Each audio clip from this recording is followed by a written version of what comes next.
गुण रहित कामना रहित प्रतिक्षण वर्धमान विच्छिन्न सूक्ष्मतर अनुभव रूपम। तो वह जो भक्ति है गुण रहित, यह प्रेम गुण रहित है। इसका अर्थ है कि उसमें कोई गुण की क्रिया नहीं होती। भक्ति के अंदर जो माया के 3 गुण हैं, तमोगुण, रजोगुण, सतोगुण, तो हमारे अंदर वो चेतना की स्थिति प्रकट होती है। तो जो भक्ति है, भक्ति में कोई गुण नहीं होता। भक्ति में 3 गुण काम नहीं करते, तमोगुण, सतोगुण, रजोगुण, और कामना रहित। जो भक्त होगा भगवान का सच्चा, जिसके हृदय में वो परमपिता परमात्मा प्रकट हो गया, तो वह कोई कामना नहीं रखेगा। संसार की वस्तु को प्राप्त करने की कामना उसके अंदर नहीं रहेगी, या किसी से उसका लगाव नहीं रहेगा। उसको तो बस एक ही रहेगा कि परमपिता परमात्मा भगवान ही मेरा सब कुछ है, और वह उसी से प्रेम करेगा और उसी के अंदर अपने आप को समर्पित करके स्थित रहेगा। तो इसलिए नारद जी कह रहे हैं कि कामना रहित है और गुण रहित है।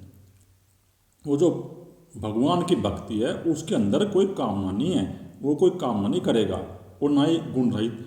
और ये जो गुण की क्रिया होती हैं हमारे चित्त के अंदर, 3 प्रकार के गुण है, ये 3 प्रकार के गुणों की क्रिया हमारे चित्त के अंदर होती है, तमोगुण, रजोगुण, सतोगुण।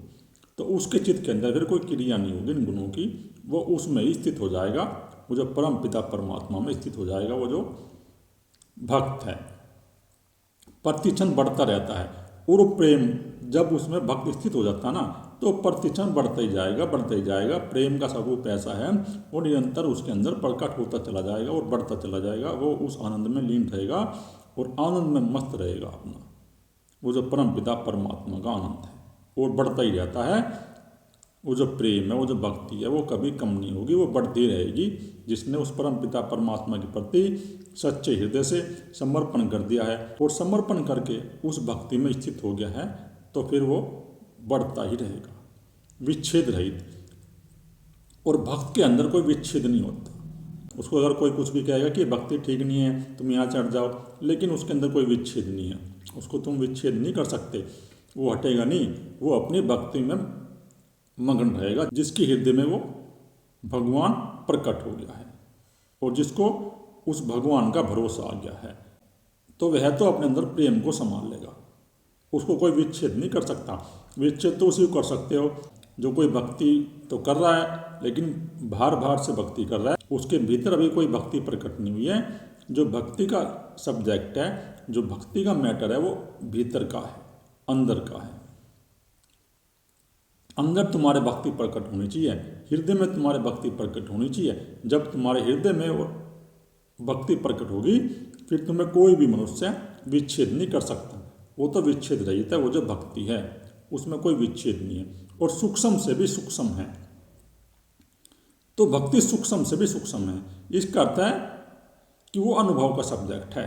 जो भक्ति है वो कोई बाहर का सब्जेक्ट नहीं है, उसका तो सिर्फ अनुभव होगा, और अनुभव करके मनुष्य उसे अपने अंदर फील करेगा, महसूस करेगा।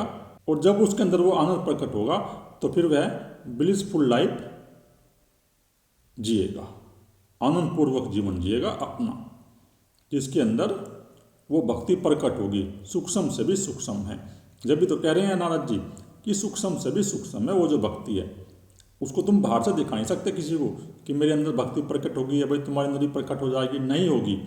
वो तो सूक्ष्म है, वो अनुभव का सब्जेक्ट है। जैसे प्रेम अनुभव का सब्जेक्ट है, उसी प्रकार भक्ति भी अनुभव का सब्जेक्ट है। अगर तुम्हें भक्ति चाहिए तो तुम्हें उस परम पिता परमात्मा के रस में डूबना पड़ेगा, आनंद में डूबना पड़ेगा, और उस परम पिता परमात्मा के सिवा कुछ नहीं चाहिए। ऐसे भाव अपने अंदर प्रकट करने पड़ेंगे, और प्रेम स्वरूप तुम्हें बनना पड़ेगा।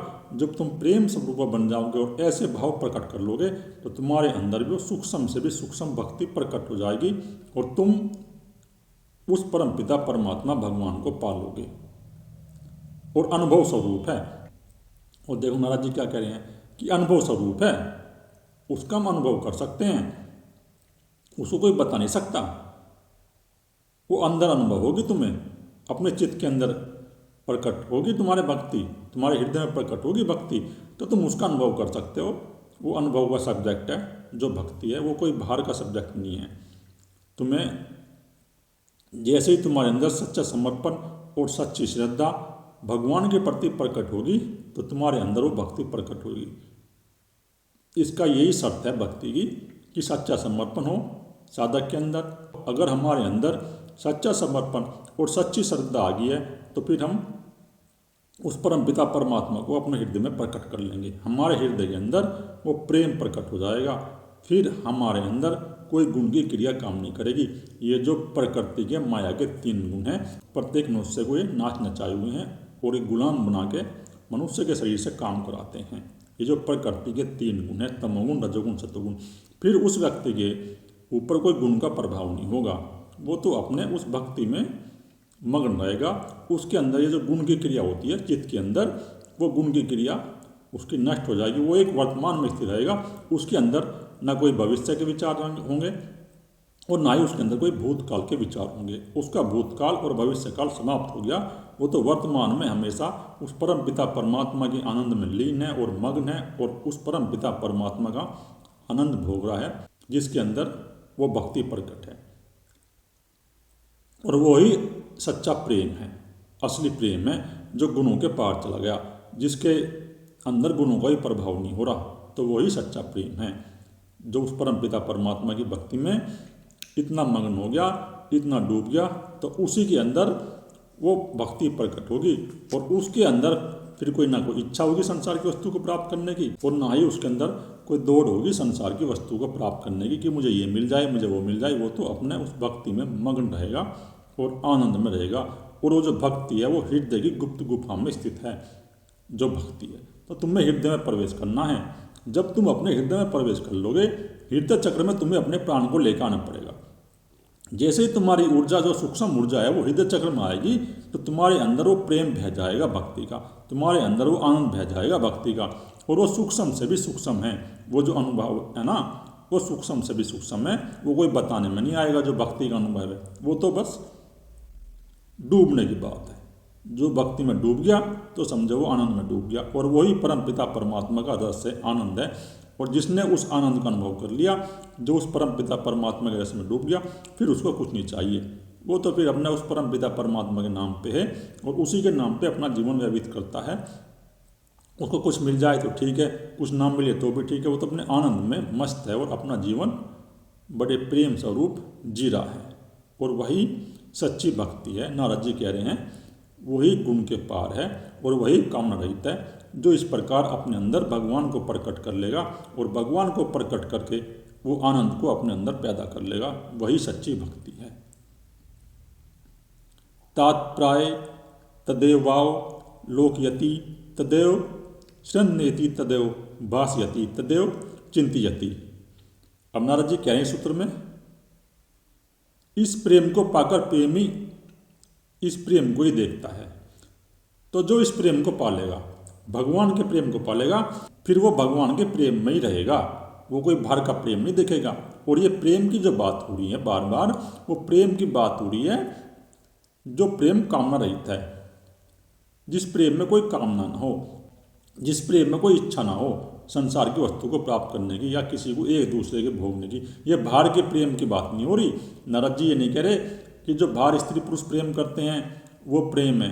ये प्रेम है हृदय का प्रेम, समर्पण का प्रेम, भक्ति का प्रेम, जहाँ कोई आकांक्षा नहीं है कुछ पाने की।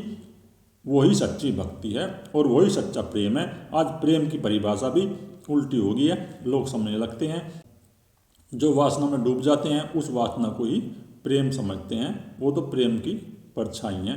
जो असली प्रेम है, जो सच्चा प्रेम है, वो तो वही है जब भगवान से प्रेम होगा, जब तुम्हें अपने उस प्रभु से प्रेम होगा, जब तुम अपने हृदय चक्र में प्रवेश करोगे, तभी तुम्हें वो प्रेम का आनंद मिलेगा।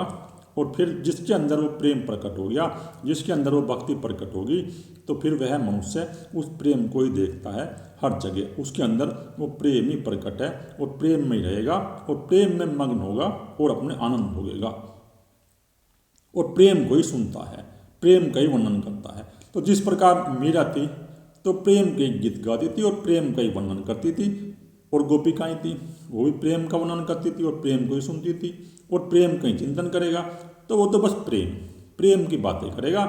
जिस प्रकार उद्धव गए थे गोपिकाओं के पास, तो उद्धव को गोपिकाओं ने कह दिया भाई हमें तुम्हारा ज्ञान नहीं चाहिए, ज्ञान से हमें कोई मतलब नहीं, हम तो प्रेम की परिभाषा जानते हैं, हमारे अंदर तो प्रेम ही प्रकट है और प्रेम को ही सुनते हैं हम तो, और प्रेम का ही वर्णन करेंगे और प्रेम का ही चिंतन है हमारे अंदर, तो उस भगवान श्री कृष्ण का ही चिंतन है और हम तो अपने भगवान प्रभु को श्री कृष्ण को ही अपने अंदर हमने प्रकट कर लिया है और वही हमारा सब कुछ है।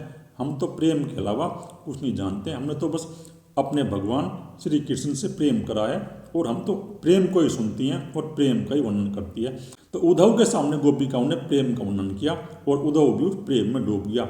उद्धव को भी उस भक्ति का स्वाद लग गया जो ज्ञान की बात करता था। तो बड़े बड़े ज्ञान के शिखर भी भक्ति के सामने ढेर हो गए। तो भक्ति ऐसी चीज़ है, वो प्रेम ऐसी चीज़ है कि प्रेम के सामने ना कोई ज्ञान चलेगा ना कोई योग चलेगा, वो तो प्रेम हो गया बस। भक्ति तो भक्ति है, उस भक्ति को कोई भी प्रकट कर सकता है, इस प्रेम को कोई भी प्रकट कर सकता है। ये सबसे सुगम साधन है उस परम पिता परमात्मा को पाने का। इससे सुगम साधन कोई भी नहीं है उस परम पिता परमात्मा को पाने का। इसलिए कहा है ऋषि मुनियों ने, कलयुग में जो भक्ति करेगा, उस परम पिता परमात्मा की सच्ची भक्ति करेगा तो वो मोक्ष को प्राप्त हो जाएगा, वो तर जाएगा इसी जन्म में। लेकिन बात है प्रेम की, बस भगवान से प्रेम करने की, एक भक्ति पैदा करने की अपने अंदर। जब तुम्हारे अंदर वो सच्चा प्रेम और सच्ची भक्ति प्रकट हो जाएगी तो कोई तुम्हें समय नहीं लगेगा। जैसे ही तुम्हारे हृदय चक्र में प्राण आएगा तो तुम भी उस मुक्ति के मार्ग पर आगे बढ़ जाओगे और तुम भी तीनों गुणों से मुक्त होगे उस परम पिता परमात्मा में तुम्हारी चेतना विलीन हो जाएगी। बस सच्ची भक्ति प्रकट करो, सच्चा समर्पण प्रकट करो, जिस प्रकार गोपिकाओं ने किया था और मीरा ने किया था, महाप्रभु चैतन्य ने किया और जो बड़े बड़े ऋषि मुनि हुए हैं उन्होंने भी अपने अंदर उस भक्ति को पैदा किया। तो तुम भी अपने अंदर वो भक्ति पैदा करो, वो प्रेम पैदा करो। जब तुम्हारे अंदर वो सच्ची भक्ति पैदा हो जाएगी, वो प्रेम प्रकट हो जाएगा, तो तुम भी उस प्रेम के आनंद में डूब जाओगे, तुम भी सच्चे प्रेम बन जाओगे। तुम हर समय उस प्रेम का ही चिंतन करोगे और वो प्रेम का ही वर्णन करोगे। तुम्हारे अंदर जब वो सच्चा प्रेम प्रकट होगा तो तुम्हें फिर प्रेम के सिवा कुछ नहीं चाहिए, वो प्रेम ही भक्ति है। तो बस उसको प्रकट करने की बात है अपने अंदर। जब तुम उसको अपने अंदर प्रकट कर लोगे तो तुम्हारे अंदर वो सच्ची भक्ति प्रकट हो जाएगी, जैसे ही तुम उसको अपने अंदर प्रकट कर लोगे। बस प्रकट करने की बात है, इसमें और कुछ करने की बात नहीं है। जो सच्चा समर्पण उस भगवान के प्रति कर देगा उसके अंदर वो प्रेम स्वरूपा भक्ति प्रकट हो जाएगी। एक समर्पण लेके आओ अपने अंदर, और जो भक्त है वो प्रेम को छोड़कर उसको कुछ नहीं चाहिए, वो तो बस प्रेम में मग्न रहेगा और प्रेम का संगीत उसके अंदर भीतर चलता रहता है। वही असली संगीत है जो प्रेम का संगीत है। जिस प्रकार नारद मुनि देव जी थे तो वो वीणा रखते थे और वीणा से भक्ति के पद गाते थे। जो नारद जी थे वो भगवान विष्णु की भक्ति करते थे और भगवान विष्णु को ही अपना इष्ट मानते थे। तो इस प्रकार नारद जी भी उस भक्ति मार्ग से पार हो गए। जो ऋषि नारद जी थे वो भी उस भक्ति के पद गाते थे। इसीलिए नारद जी ने ये सूत्र लिखे हैं। जिन सूत्रों की हम आज सरल व्याख्या कर रहे हैं वो नारद जी के ही सूत्र हैं। ये जो भक्ति हमें प्रदान की है नारद जी ने प्रदान की है। तो नारद जी इस प्रेम की भक्ति की बात कर रहे हैं और कह रहे हैं कि अपने अंदर प्रेम प्रकट करो। जब तक तुम्हारे अंदर ये सच्चा प्रेम प्रकट नहीं होगा तो तुम भक्ति नहीं प्राप्त कर सकते। और ये सबसे सुगम साधन है। जो तुम इस भक्ति को प्राप्त कर लोगे तो तुम तर जाओगे। जो छांदोपनिषद है उसमें भी भक्ति का वर्णन किया गया है। उसमें भी एक बार बताया है कि भक्ति को जो प्रकट कर लेगा, जो भगवान के सिवा किसी को नहीं देखता, दूसरों को नहीं देखता, ना दूसरों को सुनता है और ना ही दूसरों को जानता है। तो छांदोपनिषद में भी इस भक्ति का वर्णन करके बताया है कि वही जो है अल्प अमृत है, वही प्रेम सदा मधुर अविनाशी है, सनातन है, वही सत्य है। जब तुम्हारे अंदर वो सत्य प्रकट हो जाएगा, वो प्रेम प्रकट हो जाएगा तो तुम शीघ्र ही तर जाओगे और शीघ्र ही तुम्हें वो परम पिता परमात्मा की भक्ति मिल जाएगी। बस प्रेम को प्रकट करने की बात है अपने अंदर। जैसे ही तुम्हारे अंदर वो प्रेम प्रकट हुआ, वो समर्पण प्रकट हुआ, वो श्रद्धा आई, तो तुम उस भक्ति का आनंद लोगे और तुम भक्ति की शुरुआत करो। हम तो ये कहते हैं चलो तुम कीर्तन करना शुरू करो। अगर तुम अपने घर पे भी हो तो घर पे रह के उस भगवान श्री कृष्ण का, राधे नाम का या भगवान राम के नाम का और श्री कृष्ण के नाम का जब तुम कीर्तन करना शुरू कर दोगे, राधे राधे ये हरे कृष्णा हरे राम का कीर्तन शुरू करोगे, धीरे धीरे शुरुआत करो। तुम सुबह आधा घंटा कीर्तन करो और वो समर्पण तुम्हारे अंदर पैदा होना चाहिए। एक विश्वास लाओ अपने अंदर भगवान को प्रकट करने का, भगवान को देखने का। जब तुम एक ऐसा विश्वास लाओगे और कीर्तन करना शुरू कर दोगे, फिर तुम उस भगवान से तुम्हारे अंदर धीरे धीरे प्रकट होगा प्रेम। और जब तुम्हारे अंदर वो भगवान के प्रति सच्चा प्रेम प्रकट होगा, सच्चा समर्पण प्रकट होगा, तो तुम्हारे अंदर वो भक्ति जिसकी नारद मुनि जी बात कर रहे हैं वो प्रकट हो जाएगी। और धीरे धीरे जैसे तुम्हारे अंदर वो भक्ति बढ़ेगी तो तुम उस प्रेम में डूबते चले जाओगे, वो आनंद तुम्हारे अंदर भी प्रकट होता चला जाएगा। जैसे ही वो परम पिता परमात्मा का आनंद समर्पण से तुम्हें मिलेगा तो तुम्हारे अंदर वो अमृत की धारा बहने लगेगी। और वही अमृत है, वो जो आनंद महसूस करेगा मनुष्य जब तीनों गुणों के पार हो जाएगा। जब तीन गुणों के जो विचार तुम्हारे मन के अंदर चलते रहते हैं, चित्त के अंदर चलते रहते हैं, तमोगुण के, रजोगुण के, सत्वगुण के, जब तुम्हारे अंदर से ये तीनों गुण के विचार बंद हो जाएंगे तो तुम्हारा चित्त उस भगवान में स्थित रहेगा। और वही आनंद की अवस्था है, वही अमृत है। जब तुम उस अमृत को, प्रेम को भोगोगे तो उससे बड़ा कोई भोग नहीं है, वही परम भोग है, वही परम ऐश्वर्य है। बस तीन गुणों के अगर तुम्हें पार जाना है तो अपने अंदर सच्ची भक्ति प्रकट करनी पड़ेगी, एक प्रेम प्रकट करना पड़ेगा। यही सबसे सुगम साधन है। इस भक्ति को तुम अपने गृहस्थ में रह के भी कर सकते हो।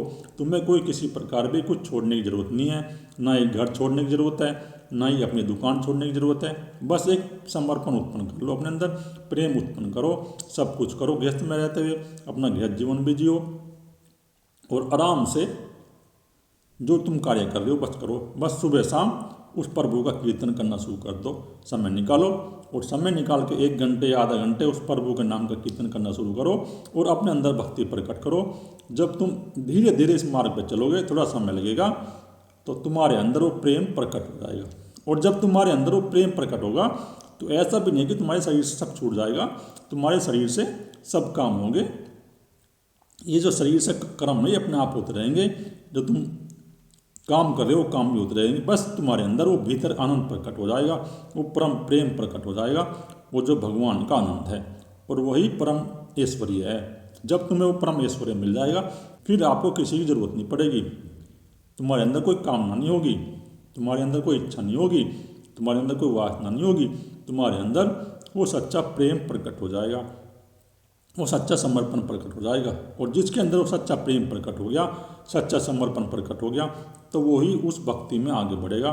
नारद जी बस इसी बात को कह रहे हैं बार बार कि प्रेम प्रकट करो, समर्पण प्रकट करो और श्रद्धा प्रकट करो। तो गृहस्थ भी इस प्रकार अगर भक्ति शुरू कर दे तो वो पार हो जाएगा। सबसे सुगम साधन है भक्ति। तो भक्ति को बस प्रकट करने की बात है, एक सच्चा समर्पण लाने की बात है। इसमें सच्चा प्रेम जब तुम लाओगे, सच्चा समर्पण लाओगे, जब तुम्हारे अंदर वो सच्चा समर्पण उत्पन्न हो जाएगा, सच्चा प्रेम उत्पन्न हो जाएगा और तुम उस भक्ति में डूब जाओगे, तो तुम्हारे अंदर वो आनंद की रस की धार बहेगी।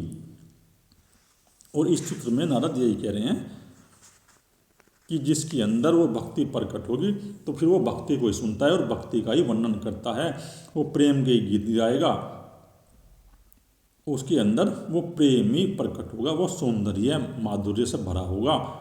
वही असली सौंदर्य है, जो भीतर तुम्हारे अंदर सौंदर्य प्रकट होगा, समर्पण प्रकट होगा, उससे बड़ा कोई सौंदर्य नहीं है।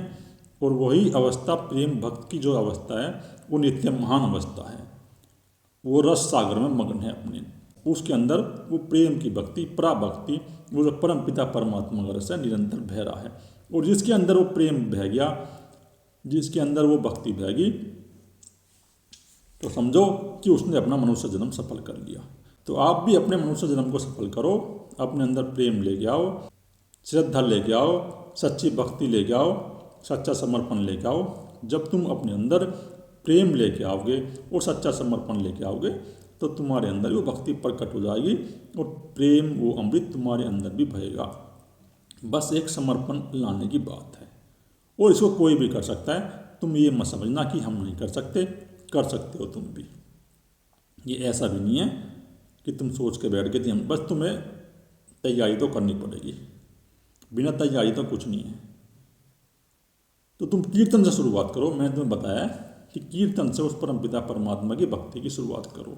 बहुत से मनुष्य ऐसे हुए हैं जो भगवान श्री कृष्ण की भक्ति पाकर जिन्होंने मोक्ष की प्राप्ति कर ली, और सबसे सुगम साधन है और सबसे जल्दी प्रकट होगा। इसमें तुम्हें कुछ छोड़ने की जरूरत नहीं है। सबसे बड़ी बात यह है कि भक्ति में तुम्हें कुछ छोड़ने की जरूरत नहीं है।